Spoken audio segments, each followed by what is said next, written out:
My wife's secret affair. How one text shattered our 29-year marriage.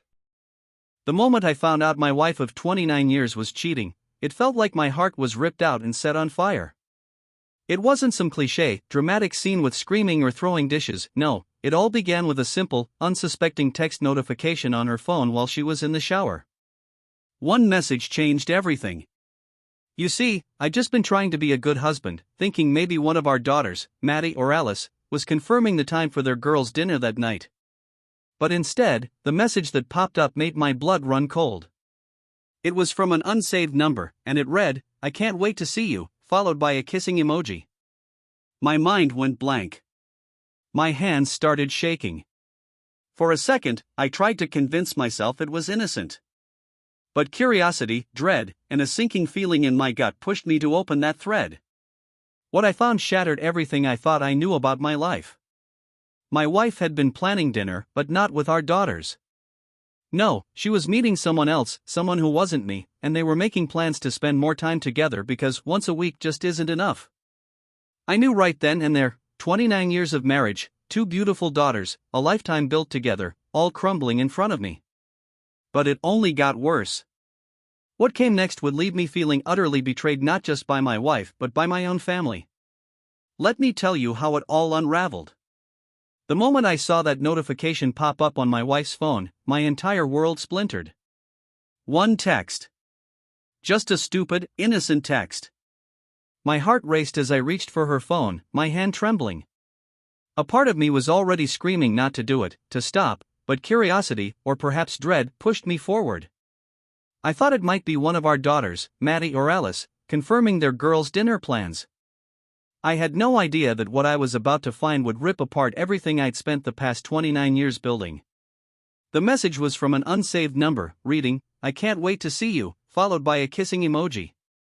For a second, I just stood there, frozen. That crushing feeling hit me like a ton of bricks. The phone in my hand felt like molten lava. Was I misreading it? Was it innocent? Hope is a powerful drug, and for a moment, I clung to the idea that there was a simple explanation. I clicked into the thread, barely able to breathe. The messages between my wife and this number weren't graphic or explicit, but they were undeniably intimate. Dinner plans. I miss you. And then, the one line that shattered me, once a week just isn't enough. Once a week? My head spun.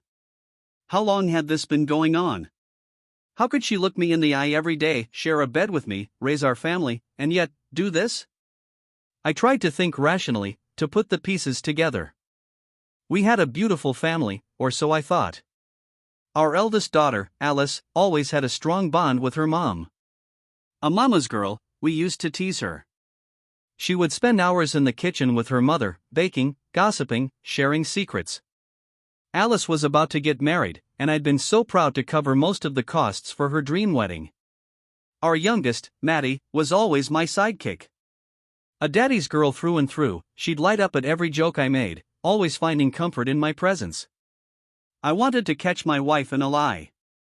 Desperately, I texted both Maddie and Alice, asking if they were excited for their girls' dinner. Both replied instantly, chirping about how thrilled they were to spend the evening together. But I couldn't shake that feeling. Something wasn't right. So I did something I never thought I'd do. I turned on location sharing on my wife's phone. I know it was a violation, but I was a broken man grasping at straws.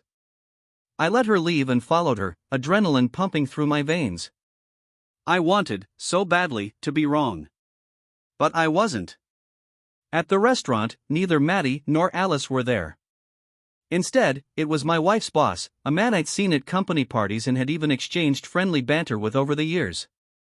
The two of them sat across from each other, holding hands, smiling.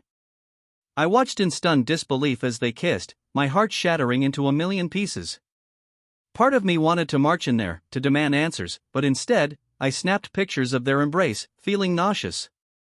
Rage coursed through me. Without thinking, I sent the pictures to our family group chat. "Glad you're enjoying girls' dinner together," I texted. My hands were shaking as I sent it, but I didn't wait for the fallout. I turned off my phone, got in my car, and drove straight to my brother's house. The next morning, I woke to a deluge of messages. My wife had left voicemails, all variations of denial and regret, the cheater's playbook. Maddie, my sweet, innocent Maddie, had sent me almost 50 messages, frantic and apologetic. Her boyfriend even texted me, saying she was on the verge of a panic attack. My heart ached for her, but I also felt betrayed. They had both lied to me, colluded in hiding my wife's affair. Maddie, I love you, I finally replied, but please understand that what you've done has hurt me deeply. I need you to give me space. Her response came almost instantly, desperate and remorseful. But the wound was too fresh, too raw. Alice, meanwhile, had a different reaction. She'd texted me, trying to defend her mother, saying I shouldn't throw away a lifetime of marriage over one mistake. My blood boiled. Alice, this isn't a mistake, I shot back. This is a betrayal. From my whole family. Please don't reach out again until I make first contact. Her silence was deafening, but later, I learned she'd shown her mother my message. My soon-to-be ex-wife tried to guilt me into reconciling with Alice, but I couldn't bear it. The very idea of speaking to her again felt like reopening a gaping wound.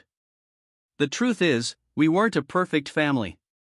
There were cracks I'd ignored, small fractures that I thought would heal with time. Maybe I worked too many hours, focusing on providing instead of being present. Maybe my wife felt neglected or unfulfilled. But I never imagined that the cracks would splinter like this, leaving me standing in the wreckage, feeling like a fool. And now I cry every morning, the pain's so fresh it's like an open wound. My brother's house has become a refuge, but no place feels like home anymore. I swing between gut-wrenching sadness and blistering anger. The betrayal of my wife is one thing, but my daughter's complicity is a pain I never saw coming. Alice's wedding looms ahead, a day I'd once envisioned with pride and joy. I can't fathom standing in front of my daughter, knowing she sided with her mother. I'm probably not going. I've paid for everything, yet the idea of giving her away when she helped keep my world's biggest secret makes me feel hollow. So here I am, unsure how to move forward, unsure how to ever forgive. The man I was, a husband, a father, feels like a ghost. And as I sit in my brother's living room, staring at family pictures that now feel like cruel jokes, I realize one devastating truth: some wounds never heal, and some families never piece back together.